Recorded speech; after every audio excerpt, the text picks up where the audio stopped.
Begin the current Daf Mesechtes Bava Kama Daf Ayin Aleph. We begin the second line down at the top of the Amud, where we continue explaining the halacha of our previous Mishnah, which this Perek Meruba is discussing the halachas of Kefil and Dal Vehei. That's why it says Meruba, that the Midah of Kefil has one more thing than Dal Vehei, that applies to even Davar Shein Beruach Chaim. Our previous Mishnah was discussing interesting cases that, although we're going to see in the next Mishnah that there are the same type cases with variations that you're not going to be chayiv for Dal Vehei, these cases are. And the Gemara continues explaining the specifics of these cases, why it's still going to be a chayiv of Dal Vehei. Asher is caused by the Bekazach and the Cheska turned to Daf Chaim, should turn to today's Daf, should be a schus, v'chin b'nei Yisrael, and Eretz and for Yidden throughout the world, like a chaydish. Some of these discussed in today's Daf are Ganav Atavach b'Yom Kippurim. If someone steals and then he slaughters the animal Yom Kippurim, he'll be Meshalem Tashlumi Abba v'Chamisha. He will pay 4 or 5 times the amount. Although obviously there's a punishment for violating the halacha of the Malacha Yom Kippurim, that's not the same as, let's say, doing that tvicha on Shabbos, because there's no chi of Mises Bezdin. And the halacha of Kamad Ramane is because, as what we just described, because it applies to chi of Mises Bezdin. Let's say if you slaughter on Shabbos, but does not apply to chiva creases, and the Gemara brings a machlekes whether this applies to malchus. Some of the important terms of concept in today's daf are ein shlichut ba'aveh, the well-known halacha that you cannot create an agency for a sin. However, there might be an exception over here in the halacha of dal v'hei of tvich mechira. The halacha of ma'aser Shabbos, that what's done on Shabbos is prohibited to have benefit from it, but the Gemara is going to bring a machlekes regarding the parameters of that halacha. Shchita she'ein erulah shma shchita. There are some opinions that hold, Reb Shimon, that if you do a shchita that's not really appropriate, it's not going to be permitting the animal, it's a treifo or whatever it is, that's not considered quote unquote a shchita, the halacha of dal v'hei. The halacha of davar gamar l'mammon, kamam dami, the halacha that something that causes monetary effect, it has the halacha like mammon itself, even though it's not really mammon, let's say a star, it's not intrinsic value, but it causes a monetary element. The halacha that if you admit to a penalty that you owe on your own, so then you're going to be pater. And the daf ends off with an interesting case of ganav shor shnei shutfin. What happens if you steal an ox owned by 2 partners? With tavach, and you slaughtered b'hoid le'echad mem, and then you admit to one of them. What's the halacha? Because on the one hand, it's you already admitted to part of it, and you're pater when you might beknas, but you didn't admit to the other one. The question is, what happens to the other half? So begin the current daf ayin aleph, second line down at the top of the Yamid. So the Mishnah said, Ganav v'tabach b'Yom Kippurim b'chulu. If someone stole and then he slaughtered on Yom Kippurim, etc. So the Mishnah said, Mishlam tashlumi abba v'chamish, he has to pay 4 or 5 times, depending if it's a sheep or an ox. So the Gemara has a question. Amri, they said, Amai, why is this the halacha? Nihidik talaleka, although there's no chi of Mrs. Bezdin, because it's not Shabbos Yom Kippurim, but Malchus Mi'ika. However, there is lashes for the negative prohibition of doing Malacha Yom Kippurim. But Kaimalan, and we know that Allah is the Ein Aloiku Mishalem. Something that's brought many times throughout Shas is that you don't get lashes and pay. So there's lashes for the negative prohibition of Yom Kippurim. Why would you pay for the Dal V'hei? Amri, they said, good question, but Hamani, who is the time of the Mishnah, Shemei. That he says in Mesechtes of Dal Mid Aleph, let's say witnesses say that this guy owes his friend 200 zuz. Turns out they were lying, and they were Eidim Zaymin. So they were found to be lying in what they're saying, specifically by others saying, hey, how could you say that you were with us at the same time and somewhere else? He says, Laika Umeshalem. Those false witnesses, they get lashes, and they pay the 200 zuz. Why? Because what they're getting lashes for is not the same thing that brings them to a monetary payment.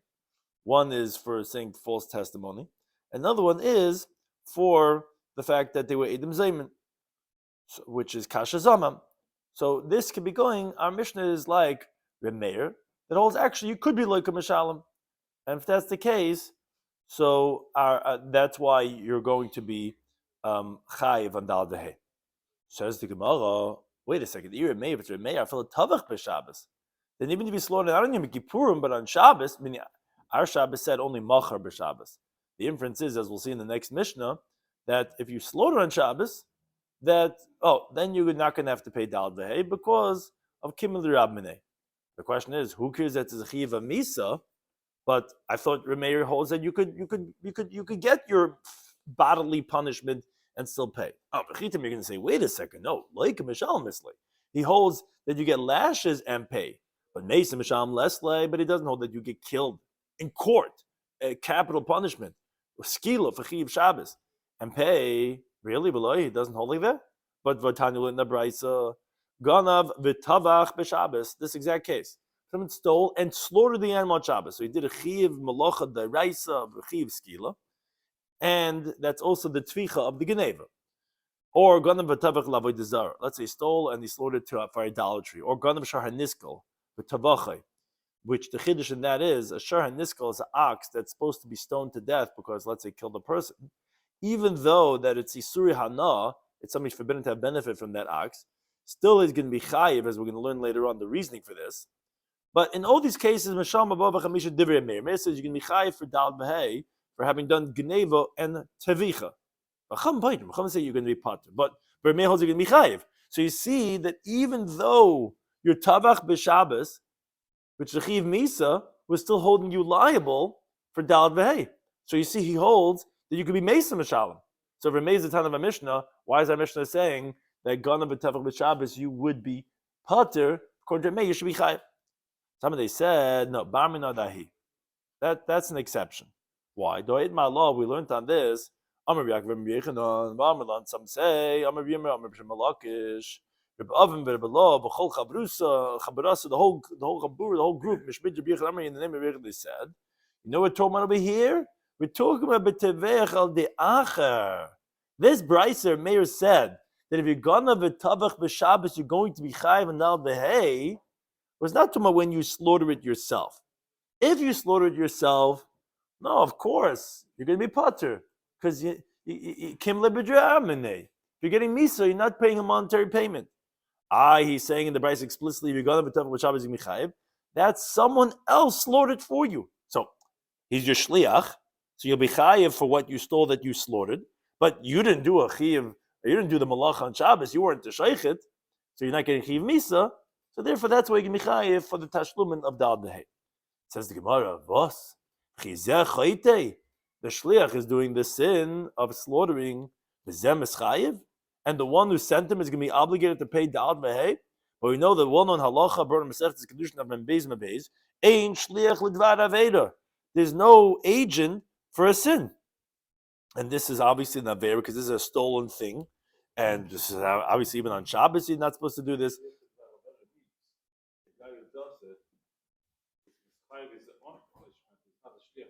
Exactly. Right. No, not just no, but I'm saying the Aveira of slaughtering someone else's stolen object. But not just that. But I'm saying it's when you. It's not an Aveira to take someone else's thing. That's so fine. It could be b'shleigit, it's them. But I'm saying, how could it be a shliach for the mishaleach, and that mice is misyaches to the mishaleach if there's an Aveira? So Amar Rabbi says, yeah, you're right. Interesting question. Although generally in Shas we find Ein Shliach D'Aveira, Shani Hacha. Here the halacha is different. There's an exception to the rule. Why? Because Amakar the Pasuk Tevach Chadai talks about two different options when the person goes and steals an object. We have Dal Behei either by slaughtering or by selling. So we make a hekesh, a comparison. Just like selling, obviously, is only through someone else.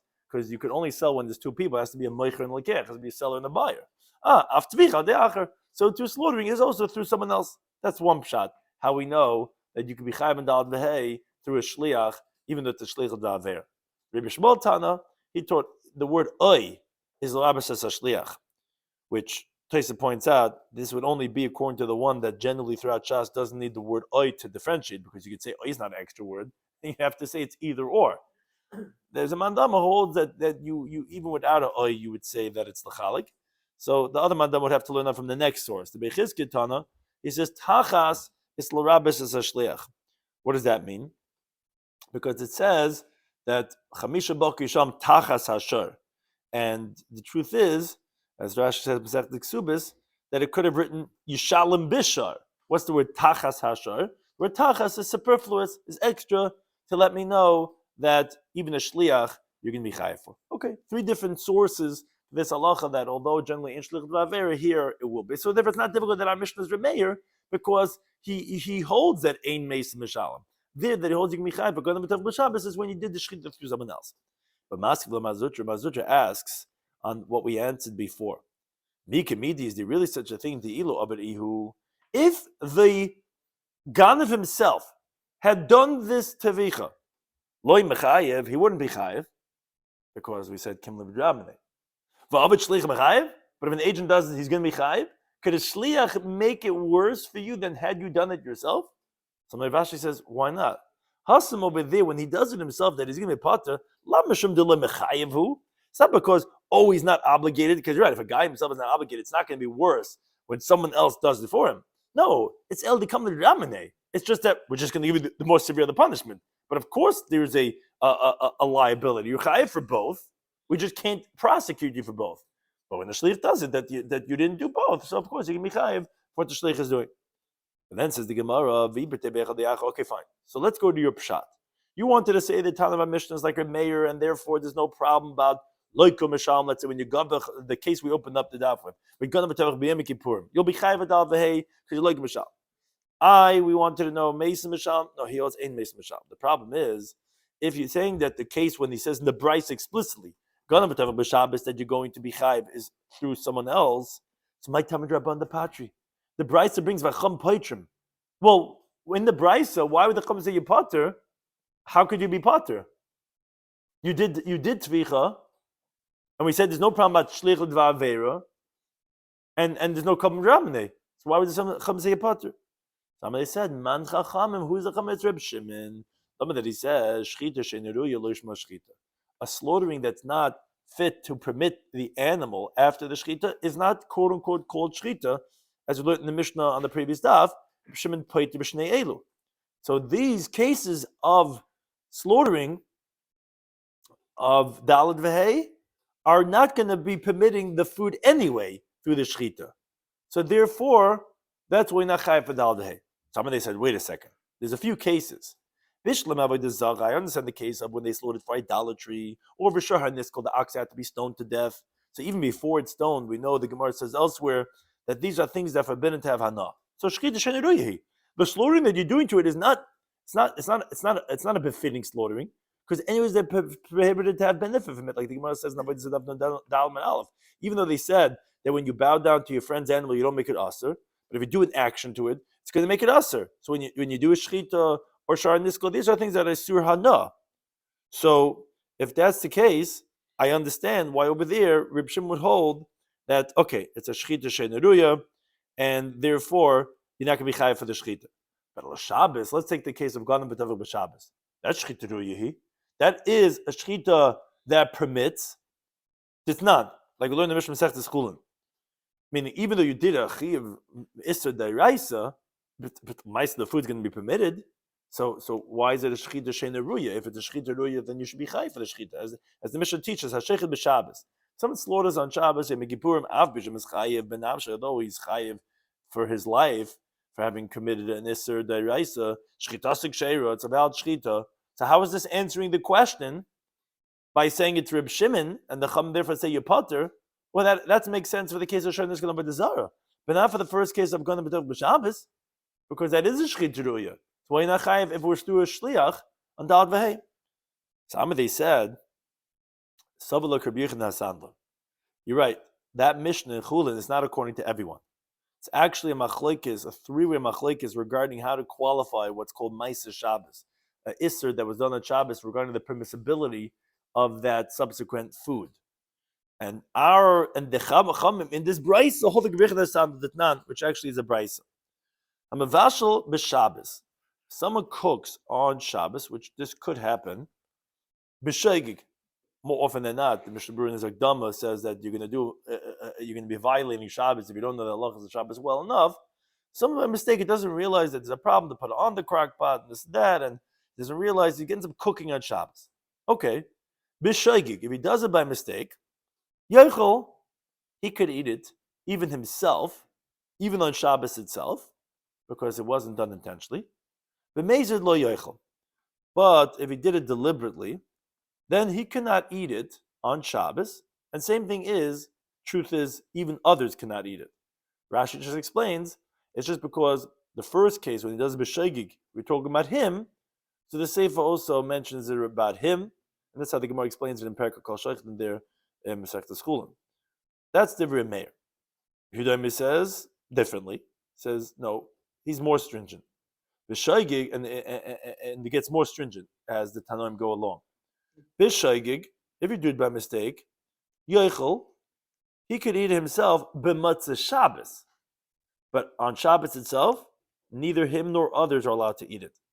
So then why are we talking about him? So Rashi explains, since the Sefer was talking about him, so the Reisha, meaning when you do b'mezid, so there's a Reisha when he does b'shegig also talks about him. The truth is, it's not only him, but even others can only eat it on Matzah Shabbos. B'mezid, if he did it deliberately, lo yochel, then he's not allowed to eat it Olamis forever. But others could eat it just from Matzah Shabbos. The third opinion, Rabbi Yechanan Hassan Loimer, he says, and this is the opinion we're saying that the quote Chacham Peichim are going like, B'shegig, if he did it by mistake, Ye'ochel la'matzah Shabbos, it could be eaten only on Matzah Shabbos la'acherim, for others, so he did it b'shegig, he could never eat it, but others can have at least Matzah Shabbos. B'mezid, if he did deliberate, he cannot eat it forever, not for him and not for others. So you see, the opinion of Rabbi Yechanan Sandler, who holds that it's not true. If you do shecht, which is a deliberate action or whatever, that at least when you do it b'mezid, for example, that's going to be usher for everyone. There's no, it's a shchita she'eina ruya. So therefore, it's going to be considered loishma shchita, because he holds, like you see, when you cook on Shabbos, it's going to be forbidden forever. So therefore, that's who the Brisa was going like. This is two cases are parallel. The shchita and the malach on Shabbos. They're both on Shabbos. The shchita is on Shabbos. There's a malacha on Shabbos. They're not similar. Right, one's bishla, one's shchita, right? So, but as what the Gemara is going to explain, it's just regarding what's called Meiser Shabbos. Doing any malacha on Shabbos is what we're qualifying over here. What the halachic status is doing malacha on Shabbos, as the Gemara explains. By time what's the reason Rebbe Chia? Oh, it's kedadarish Reb Chia apischa de Nasi. It's like Reb Chia gave a lecture by the entryway of the house of the Nasi. It says in the Torah, "Ushmartem es Shabbos kikodesh ilachem." You have to safeguard the Shabbos because it's holy for you. So we're comparing Shabbos to kodesh. Ma kodesh, just like kodshim, asur b'achila is forbidden to be eaten. Af ma'aser Shabbos asur b'achila. So too, when you do something on Shabbos, it's forbidden to be eaten. Now, ima kodesh asur b'ano, but you would say, which is like kodshim is forbidden for a person to have benefit from. Af ma'aser Shabbos asur b'ano. So too, when you do a malacha on Shabbos, it's forbidden to have benefit from it. Tamalim, it says lochem. It says for you, which is shalachem yehei, that it's yours at least to have benefit from it. Now, you would think that even if someone does the malacha by mistake, that should be forbidden to be eaten. Tamalim, it says in the pasuk over there, those who desecrated will surely die. Which only when you do it deliberately did I tell you kaideshu, where it's applicable the halacha of ma'isumas, which is misa. But not when you do it by mistake. So again, that's who the halacha was going like. It's going like Rabbi Sandler, who holds that it's going to be usher forever when you do it b'mezid, and that's what we said, that even gana b'tavach b'Shabbos, even through acher, through someone else. So the question was, why would the Chacham say yapata? Because it's going like Shimon shchita, and that's also lishma shchita, because we hold that ma'aser Shabbos is going to be usher. Now the Gemara brings pligi about of Acha B'Ravina. It was Machlekes Amaram. Chadama one says Ma'aser Shabbos Da'iraisa. This that we say that if you do malacha on Shabbos that it's forbidden to be eaten is a biblical halacha. Chadama another one says Ma'aser Shabbos D'Rabbanan. This that's forbidden to be eaten, it's rabbinic. So the Gemara explains. Ma'andam Da'iraisa. The one that says biblical is like we explained. We brought a pasuk Kodesh Ilachem. That's like kodshim. That's forbidden to eat, just like kodshim. Ma'andam D'Rabbanan. The one says only rabbinic. Amakrai says no. To the contrary. You have to read the pasuk Kodesh Hu, it is Kodesh, meaning Shabbos is holy. But that means Hu Kodesh ve'ein ma'asav Kodesh. But the actions you do are not like quote unquote like Kodshim. So the malacha that you did Ma'asav Shabbos is not Kodshim. It's It's not kodesh. Shabbos is fine. Shabbos is fine. Shabbos is highly. But the Ma'aser Shabbos, that's not kodesh, and therefore that would not be biblical. It would only be rabbinic. So the Gemara says, "Bishlam l'mandam d'reis." I understand according to the one that says that it's biblical. Samatu as a continuum in beis lahachi. That's why patir rabbanan. That's where rabbanan say that you're going to be exempt because it's a shchita she'ena ru'uya. Meaning, if biblically you say that what you do on Shabbos is forbidden, so biblically we consider this as quote unquote not a shchita, because Reb Shimon holds that a shchita is only something that permits the food to be eaten. The mice of cutting a neck is not a shchita; it's if it permits it. So biblically it's forbidden. So biblically we don't consider it a shchita. Elamandim the Rabban Mekorn, the one that holds a ma'aser Shabbos that it's usher. When you do a malacha, let's say cooking, or if let's say you do slaughtering, is on the rabbinic. So my pat Rabbanan. Then why would Rabbanan say? We're back to the question. Why would they say shchita b'Shabbos? You put them dalad behei. Well, why you put them dalad behei? It's not a shchita. It is a shchita. It's only rabbinically not, but biblically it is. So you're right. According to that madami, you would have to say asha'ara. This chama paitrim is only going on the other cases. Avodah zara v'shar haniskal. On the case when you slaughter for idolatry or when you slaughter shar haniskal, which are asabana, then it's not a valid shchita, and therefore it's not going to be considered as a violation of dalad behei. And you would say you're right. It's not going in the case of Gadol B'Tavach B'Shabbos. But now the Gemara continues to ask on the Brisa. But back to Remeir, who is the first Tana. Why does he hold that you're going to be chayiv when you slaughter the animal for idolatrous purposes? What's the question? It's an interesting question. Kivan the shachad b'purta.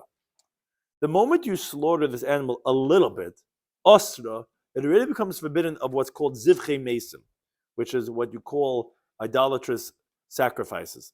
Because as Rashi explains, the Gemara assumes of the halachic principle of yeshna l'shchita mitchila v'atzayif, which means to say that the shchita really is a duration of when you start till the end.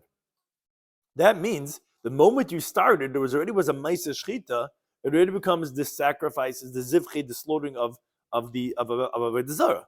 Now, the thing is, regarding the monetary payment of dal v'hei, we need to have, as the Gemara is going to tell us later on the next daf, when it says utavacha in the Torah that you slaughtered, means utavacha kulai. You slaughtered the whole thing. So the problem that you run into now, if you start breaking down the slides slowly, when the person started shechting, the moment he got that first, right, it takes some time until you get the whole, the gases, these large animals, you start shechting. The moment you started shechting, you made it forbidden, because you did it with the intention of you doing it for idolatrous purposes. Idach, the rest of when you're finishing it off, isure hanohu. It's already prohibited to have benefit because it's already avodah zara. Wait a second. So then he's not slaughtering anymore the owner's animal that he stole, because that was already lost from him before he even shechted and became forbidden. So it's essentially like you took his animal, you threw it into the fire before you shechted, where you'll only pay the principal and maybe careful if you get caught, but you're not going to pay dal v'hei. So why are you even chayiv when you do it for the purpose of idolatry, but you didn't slaughter that guy's animal? So Rabba says, it's where the guy says, he's only worshiping it for idolatry when he finishes the slaughtering, but not in the beginning. You're right. Generally, it would be mitchila ve'atzayif, but here he's having in mind. Tosfos explains why it would even be a question, even the Kohen Mandam in l'shchita el b'sayif. But al kapanim, for sure, according to the one that holds mitchila ve'atzayif, it was a question, and that's what the Gemara is saying. You're right. He's saying he only wants to serve it when he finishes. So then it's going to be happening. Then he will be shechting the owner's animal, and because it was not forbidden from the first drop. Now, says the Gemara further that shara niskal. Well, what do you do with the other case of the ox has to be stoned? Isura nonenu. That the moment that this animal has to be stoned. So when you take that guy's animal and you steal it and you whatever it is and then you slaughter it, lav demochi kartavach. You're not slaughtering the animals, the owner's animal. This is already forbidden to have benefits. It's like it's already burnt already. So what's the relevancy? Some of Rabbi says, "What are we talking about?" So it's a little bit of a complex answer. We're talking about where he went and he gave it over. The original owner gave it over l'shaymer. He gave it to a guardian before it damaged. The hizik bebeis shaymer. Now, it damaged in the house of the shaymer, V'hu b'beis shomer, and it was testified against in the house of the shomer. V'nigmar dina b'beis shomer, and then the verdict was handed down when it was still by the shomer, and it was stolen from the shomer, and then the ganav went and slaughtered it. Okay, so there's two components over here. This Reb Meir who's saying that in the case of a shar niskol, you can be chayv as we brought in the price on the Aleph. For dal v'hei, of when you were ganav v'tavach lavoi dezara, ganav v'tavach the shar niskol. First of all, Savalak Rabbi Yaakov, he was like Rabbi Yaakov. The Silik Rabbi Shimon, he was like Rabbi Shimon. What are these two opinions? So the Gemara explains. Savalak Rabbi Yaakov, he was like Rabbi Yaakov, number that he says at the end of Perek Shosh Nagach Dal Behei, that Av Mishenigmer Dinai, when you were watching a shar, and what happened was is that the verdict was handed down that they have to stone this ox to death. If the owner returns the ox to the owners, muhser, it's returned. He could tell him, here's your animal in front of you. Comes out, even though it's not worth anything, because obviously they're going to stone this animal to death, it's still a goyrim lemamin. Why? Because as long as it's alive, the shomer could let himself off the hook by just giving it back. If it gets lost, okay, now he has nothing to give back. He would have to pay back the monies. He has to pay back. He has to give back the thing. But if he gives back the animal itself, he'll be off the hook. So it's a goyrim lemamin, even though it doesn't have any monetary value. Okay, that's first of all like Rabbi Yaakov. And then with something like Rabbi Shimon, that he says, Dava Goyrim lemamin, you have something that causes monetary value. It's kamamin dami. It's like mammon itself. It's not like in the Mishnah on Daf Ayin Dalam and Beis. Shimon he says, if you have a ganav that stole kadishim, a carbon from the house of the owner.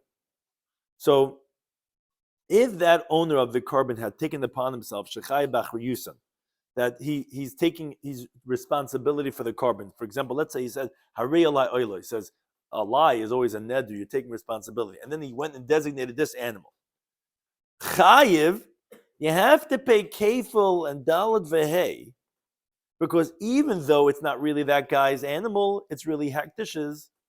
And Haktish, you know, you're not chayiv kefil and dalad vehei for. But since for that owner it's a goyim lamaman, because if it dies by him, he has to pay its value. So it's like it's his. Oh, you see that Reb Shimon holds dava goyim lamaman kamamadami. That something that causes monetary value is like mammon itself, which traces goes through an interesting cheshbon. Why did the Gemara have to say that Reb Meir is like Reb Shimon because of Dava Goyim LaMammon? Why can't you just say because you hold Dina de Garmi, which for sure if you hold that you're chayav for Garmi, which is indirect cause, for sure you'll be chayav for Dava Goyim LaMammon. Traces answer is not necessarily, but Akapanim, so that was the Gemara's answer for Reb Meir, that there's two elements that he's going to have to hold like to say why you're chayav for having slaughtered the shar haniskol. So even the shar haniskol has no value. So what are you causing a loss? Meaning it's not even the owner's. It's not even the owner's animal. It's not true. It is the owner's animal. Like we find by kachim that you chay b'achriyusan, that because of the halacha of goyim l'mammon, it's considered like mammon, and therefore it's a loss. And here the shomer would have been able to return the shar haniskol as it is. By you having slaughtered it, now he can't return it. And although it wasn't worth money anyway, but it was a goyim l'mammon, and therefore has halacha like mammon, and therefore you can be chayiv. Now, however, the Gemara asks on what we said. Amrav Kahana. He says, I said this teaching over in front of the Zidvan. Can you really explain the Mishnah, our Mishnah? Meaning we start off the Daf by saying that we wanted to know who's that like. We said, wait a second, I thought this Kamal ibn Amine. You get Malchus for doing slaughtering on Yom Kippurim. I said, no. It's Reb Meir, who he's the one who holds like Mishalom, that you can get lashes and pay, even though you don't get killed and pay, but lashes and pay you would.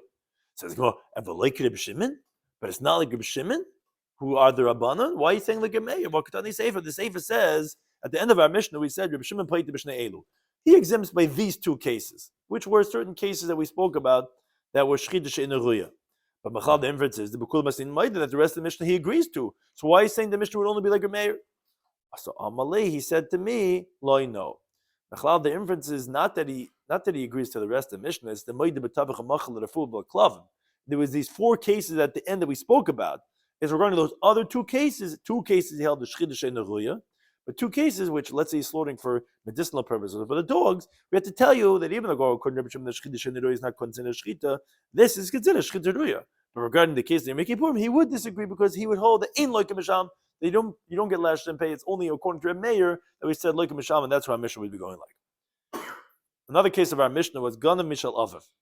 If someone stole from his father, and then he slaughtered it or sold it, and then his father died, so then we said he has to pay 4 or 5 times the amount to the Yarsh.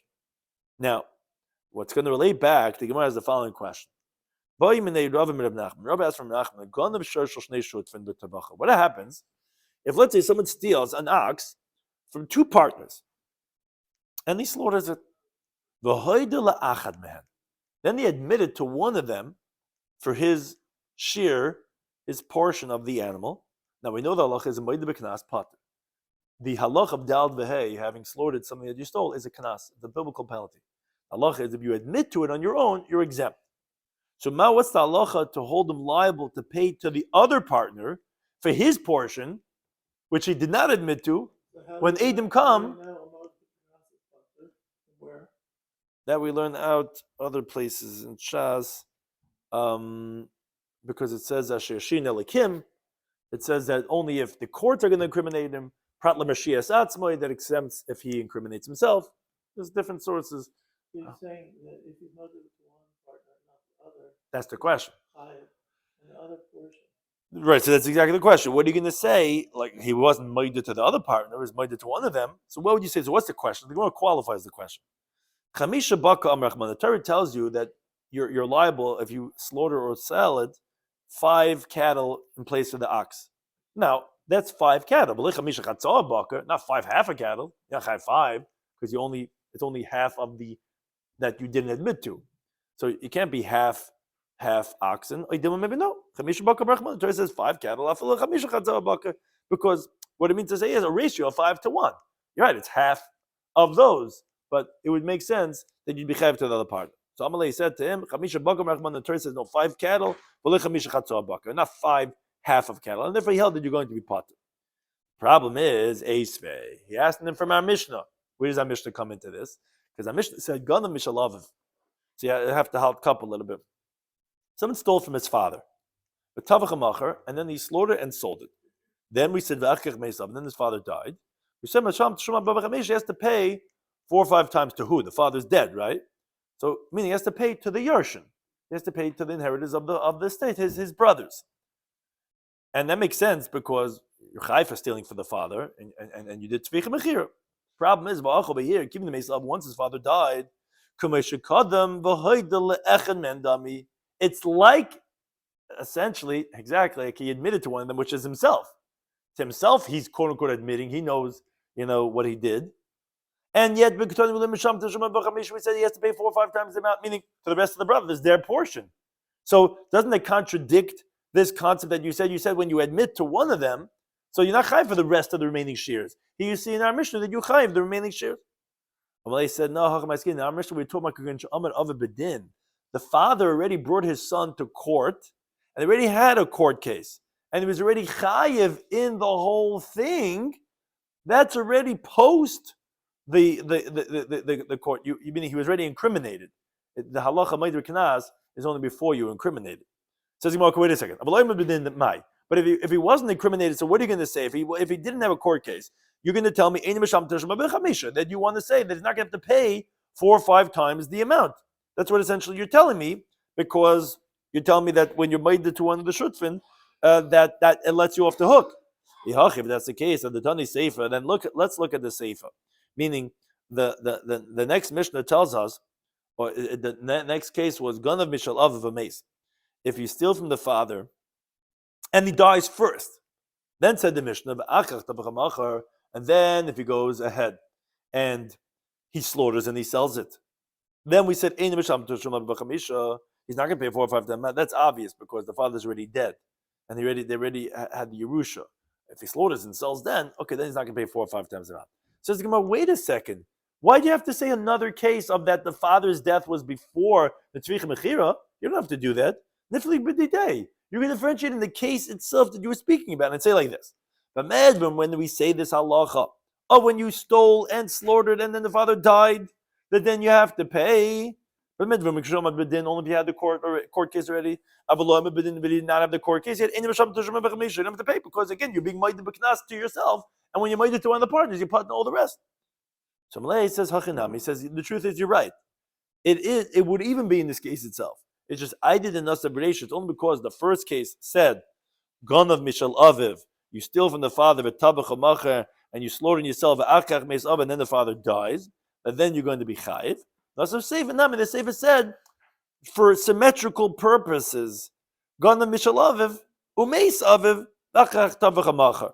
But the truth is, really, even if the tzvich mechir was before, and then the father died, if there would be no hamad b'din, you're right. You would be pater there also because you already were made the la'atzmai. But says the Gemara, L'tzafra Amalei, in the morning, Rav Nachman told him, he said, actually, Chamisha Baka Amar Achmana. The Torah says, not like the first version he had originally answered. He says, no, Torah says Chamisha Baka. 5 means full cattle, not half a cattle. In the morning, he told him, no, it's not true. Chamisha Baka Machman, Torah says 5 cattle. Even 5 half a cattle, meaning to say that yes, if you made to one of the partners, you'll still be chayav to the other partner that you were not made to. Why didn't I tell you this last night? The Gemara continues at the top of Ayin Beis and Aleph. Because I didn't have a barbecue. I didn't have the ox meat last night. I didn't have meat. So, like Rashi says, I wasn't so medoctic in the reasoning of this. Like Taisa says, he was fasting, and therefore he wasn't able to think clearly. He was able to have meat. Now he's able to understand and say that it's true. It's even going to be chamisha chatzai bakar. Then says the Gemara, then what's the difference? In the Reisha, we said that if you slaughter when he's alive, we said you're going to be chayiv.